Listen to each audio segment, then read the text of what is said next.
अस्सलामु अलैकुम वरहमतुल्लाहि वबरकातुहू।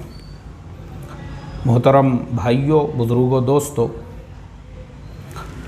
जो ज़िंदा कौमें होती हैं ना, वो अपने नाकामी को एनालिसिस करती है, हम नाकाम क्यों हुए, और वो कमियों को दूर करती है और उसके बाद में जो नई ताकत है, नया जोश है, नए महमीज़ के साथ में जो है दोबारा से वो मुकाबले के लिए खड़ी हो जाती है। ये ज़िंदा कौमों की निशानी होती है।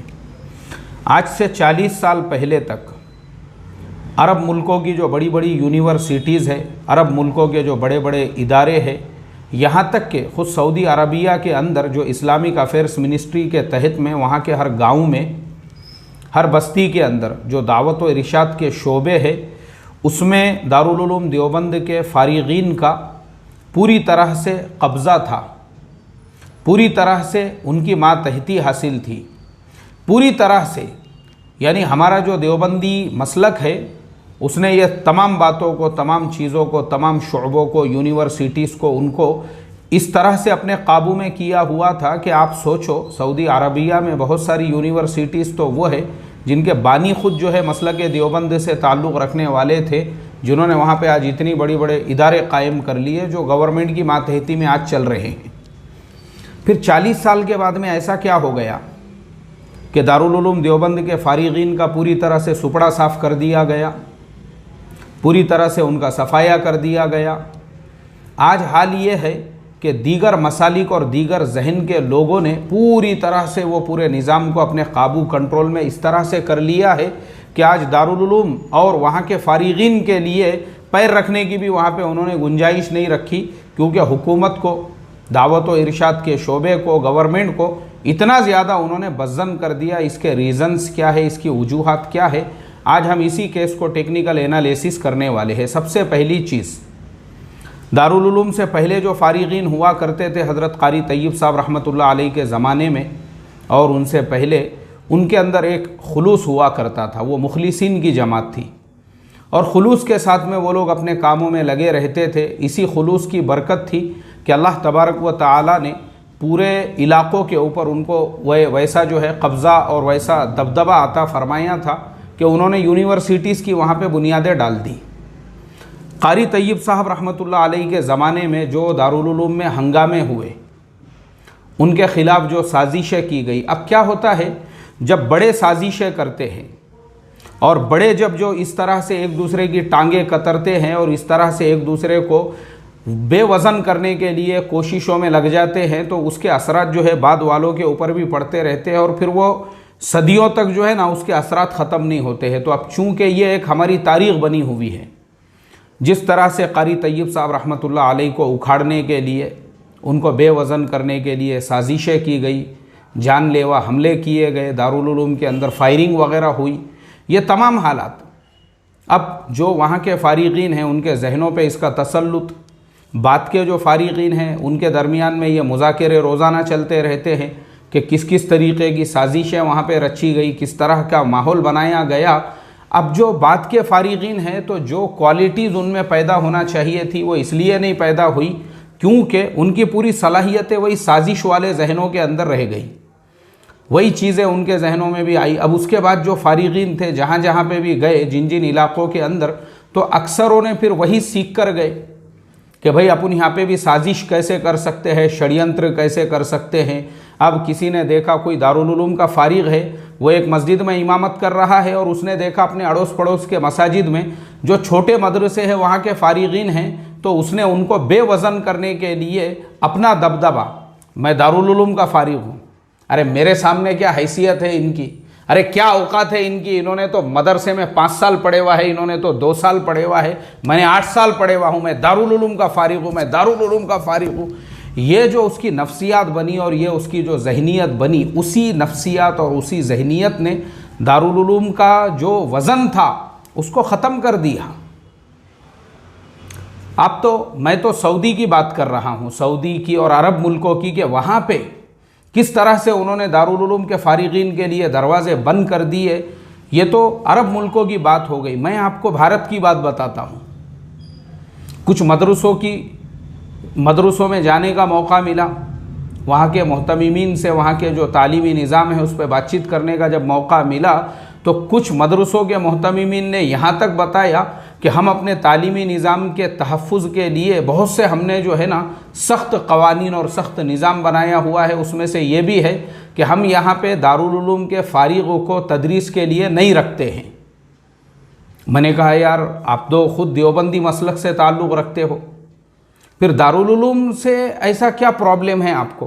बोले दारुल उलूम से प्रॉब्लम नहीं है क्योंकि हम भी देवबंदी ही है, लेकिन वहाँ से जो फ़ारिग होने वाला अब जो नया तबका निकल रहा है ना, वो अपने जहनों में पहले से ही एक साजिशी जहन लेकर कि किसी भी मदरसे में जाएंगे तो वहाँ बाकी अगर दूसरे छोटे मोटे मदरसों के जो फ़ारिगीन हैं उन पे कैसी भाईगिरी दादागिरी और उनको ये बताया जाए हम तो दारुल उलूम के फ़ारिग हैं, हम तो दारुल उलूम के फ़ारिग हैं, हम तो दारुल उलूम के फ़ारिग हैं।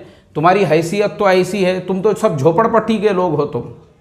मतलब बोले वो ऐसा ही हो रहा था। ऐसा हमारे यहाँ पे कई मरतबा किताबों की तकसीम के दरमियान में हो गया कि कोई छोटे मदारिस के फ़ारिगीन को बड़ी बड़ी किताबें दी गई और किसी दारुल उलूम के फ़ारिग को उससे कम दर्जे की किताबें दी गई, तो उसने पूरे असातिज़ा के अंदर जो है नया फितना पैदा कर दिया, झगड़े लगा दिए आपस के अंदर, सिर्फ अपने वर्चस्व को बताने के लिए कि मैं दारुल उलूम का फ़ारिग था, मुझे छोटी जमातों की किताबें कैसी मिली, और ये तो सब सेमड़े चिपड़े थे और ये तो सब आदिवासी थे, जंगलों में रहने वाले थे।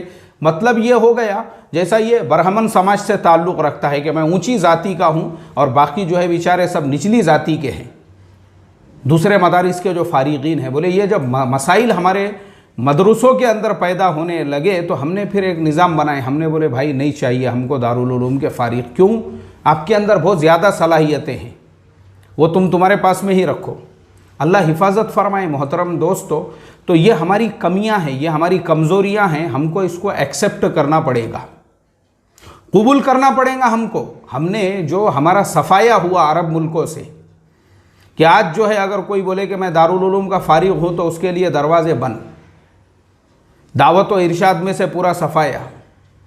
बहुत सारे मुल्कों से पाबंदियां लगाई उन्होंने, और ख़ुद हमारे अपने मुल्क का जैसे मैंने आपको बताया सिर्फ़ और सिर्फ इस वजह से क्योंकि हमारे अंदर वो सलाहियतें नहीं रही।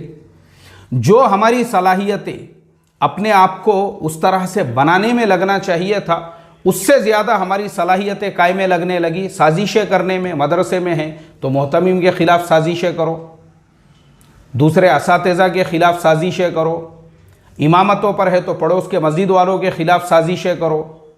कोई अपने पड़ोस का इमाम अगर अच्छा बयान करता है और उसकी मस्जिद में दूर दूर से लोग आते हैं और अपने मस्जिद के भी कुछ मुसल्ली वहाँ जा रहे हैं, उसके ख़िलाफ़ में साजिशें करो। ये साजिशी जहन की वजह से दारुल उलूम से जो फ़ारिग होने वाला एक तबका है उसने दारुल उलूम को बदनाम करके रखा। ये प्रॉब्लम है हमारा। दारुल उलूम को बेवज़न किसने किया? हमने किया। क्यों नहीं है हमारे अंदर वैसी सलाहियतें? आपके अंदर जो सलाहियतें पैदा होना चाहिए था वो ये सलाहियतें आपके अंदर होनी चाहिए थी कि आप अरबी एतबार से अपने आप को इस काबिल बनाते। और मदीना यूनिवर्सिटी से जो हर साल वहाँ पे एडमिशन के लिए जो ओपनिंग निकलती है, मुझे आप बताओ ना कितने होंगे दारुल उलूम के फ़ारिगीन जो उसके लिए फ़ार्म भरते हैं और नंबर लगाते हैं और वहाँ पे जाते हैं। हमारे बिलमुकाबिल अगर आप दीगर मदारिस को देखोगे वहाँ पे पाबंदी लगी हुई है। मैंने दूसरे मसालिक के भी मदारिस के अंदर विज़िट किया हूँ, पाबंदी है वहाँ पे। यहाँ मसलकों वगैरह के नाम ही नहीं लेना है, बल्कि अपना पूरा फोकस अपने आप को इस तरह से डेवलप करने में लगाओ ताकि मदीना यूनिवर्सिटी में, जामिया अज़हर के अंदर इस तरह के जो बड़े बड़े इदारे हैं वहाँ पे वो ज़्यादा से ज़्यादा जा सको और इंटरनेशनल लेवल पे अपनी एक पोजीशन, अपना एक मकाम, अपना एक मर्तबा बना सको। एक ज़माना वो हुआ करता था, पूरे अरब मुल्कों के अंदर हमारा दबदबा हुआ करता था। आज अल्लाह हिफाजत फरमाए। मोहतरम दोस्तों, हज़ारों की तादाद में हर साल जो फ़ारिगीन निकल रहे हैं सिर्फ़ और सिर्फ अपने इसी बड़ेपन की वजह से और अपनी इसी मुतकब्बिराना नफ्सियात की वजह से और अपने इसी घमंडी रवैये की वजह से आज हमारे लिए वो जगह नहीं है जो पहले हुआ करती थी। इसीलिए मैंने बहुत सारे जो है ना अरब, मेरा भी मदीना मुनव्वरा जब सफ़र हुआ तो मैंने देखा मदीना यूनिवर्सिटी के कुछ फ़ारिगीन से मेरी मुलाकात हुई, उनके साथ में मैंने इफ़्तार वगैरह भी किया। तो मैंने उनसे कहा, मैं बोला भाई आपने इंडिया में कहाँ तालीम हासिल की? तो किसी ने कहा कि वो उत्तर प्रदेश के अंदर मेरे ख्याल से आज़मगढ़ में कोई इदारा है, वहाँ के कुछ फ़ारिग मिले। इसी तरह से जो है तमिलनाडु का एक इदारा है, वहाँ के कुछ फारिगीन मिले।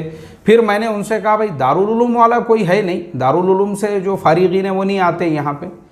तो एक मौलवी साहब ने कहा कि मैं खुद दारुल उलूम से फारिग हूँ, लेकिन उसके बाद मैं नदवा गया और फिर मैंने नदवा के अंदर जाकर वहाँ पर जो है वहाँ पे दौरे हदीस की तकमील की दोबारा से, और फिर नदवा की सनत पे मुझे जो है यहाँ पे दाखिले में आसानी हुई, क्योंकि दारुल उलूम की सनत को वो लोग एक्सेप्ट नहीं कर रहे थे। मेरे मोहतरम दोस्तों, ये हमारे लिए लम्हे फ़िक्रिया है, एक बात याद रखो। तो इसलिए हमको अपनी वो जो जहनीत है ना, वो जो अपनी नफ्सियात है, उसको बदलना पड़ेगा। सोचो आप, ये गौर करने वाली बात है कि इंडिया में कुछ मदारिस ने जब ये पाबंदियाँ लगाई है कि दारुल उलूम का फारिग नहीं चाहिए, तो बाहर मुल्कों का तो सवाल ही नहीं पैदा होता। तो अपनी हरकतों को बदलना पड़ेगा, अपने साजिशी जहन को, अपनी इस तरह की निगेटिव नफ्सियात को, और बरतरी वाली जो नफ्सियात है कि जहाँ अभी कोई चीज़ नहीं भी है कि फ़ौरन अपन ने ठेका और गुत्ता ही लेके रखा हुआ है, मुनाजिरे का चैलेंज। गुत्तेदार नहीं है ना हम, हर जगह पे ऐसे मुनाजिरे का चैलेंज करने के लिए प्रॉब्लम है हमारा। ये हमारी यही नफ्सियात और यही जहनीत। लोगों ने बोले अरे नहीं रे भाई, कभी भी इनके हाथ खड़े हो जाते, कभी इनको मुनाजिरा करना है और कभी दूसरों के ऊपर बरतरी और वर्चस्व के, नहीं हम तुम्हारे से ज़्यादा बड़े हैं। ये नफ्सियात ले डूबी।